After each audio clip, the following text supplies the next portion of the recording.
Bonsoir à tous. Je vais vous reviewer le Cold Steel Double Agent, qui est un carambit. Hein. Il existe en deux formats, un format Bowie et un format carambit. Je suis plutôt adepte du carambit que des lames Bowie, surtout avec un anneau au bout. Donc, le voici. Alors, euh, le fourreau avait une sécurité de rétention au niveau de l'anneau le plus bas des deux, ici. Je l'ai fait sauter pour avoir des dégainés beaucoup plus rapides.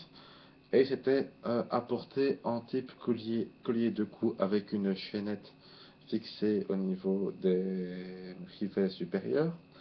J'ai enlevé aussi pour passer sur des clips ceinture, comme on peut le voir ici.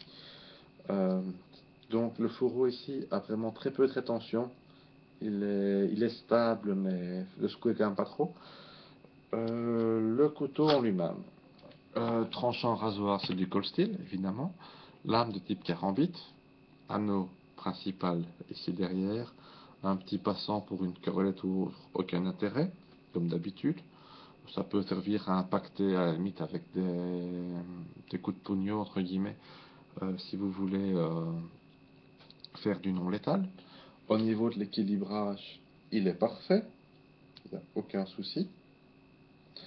On peut le sécuriser avec deux doigts, vu qu'il y a deux anneaux. Là, il est indésarmable, mais on perd les options d'extended grip, comme je le faisais juste avant. Bon, ça reste jouable avec l'entraînement pour avoir tiré le doigt juste avant. Ça peut compliquer un peu les choses. Single edge, c'est un des gros défauts, je dirais, de ce carambit. C'est donc on n'a pas ces options de slash en extension. En forward grip, on le tient à peu près comme une griffe de type Perrin ou Emerson. Là, en revanche, il n'y a aucun souci à ajouter le petit doigt dans l'autre anneau pour sécuriser sa grippe à 200%. On a un couteau à ce moment-là à lame courbe, très sécurisé au niveau de la grippe.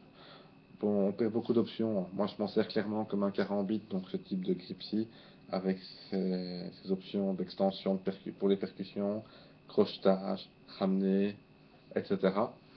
Euh, c'est une très bonne lame, bon achat. Je trouve ça dommage qu'il soit livré avec un fourreau Kydex de qualité plutôt réduite, je trouve. Dans le sens que il n'y a pas de clip ceinture d'origine dessus, je trouve que ça serait vital. Il n'y a pas de... La rétention est ou trop forte ou trop faible. Il n'y a pas vraiment de juste milieu dessus, ça m'embête beaucoup aussi.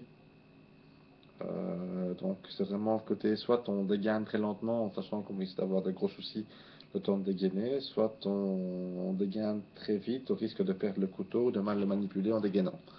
Donc voilà, mais sinon c'est un très bon produit je trouve. Enfin la lame est un excellent produit en tout cas. Je dirais comme souvent dans le domaine de la coutellerie, procurez-vous un couteau avec le fourreau assorti. Soit il est vendu de série, soit si c'est pas vendu de série, vous fabriquez, vous commandez. Il y a plein de gens qui font des fourreaux custom. Il y a également moyen de fabriquer ça vous-même. Hein. Il faut un four, une presse et un peu de kydex qui coûte quand même trois fois rien. Et vous pourrez vous procurer des fourreaux à ce moment-là dignes de vos lames et avec une qualité appropriée à ce que vous recherchez vous. Vous le faites sur mesure pour le concealed carry, pour le port justement de neck, pour ceux qui portent en couteau de cou. Je suis pas fan de l'idée, mais pourquoi pas. Vous pouvez le porter aussi dans d'autres configurations, de poche, etc.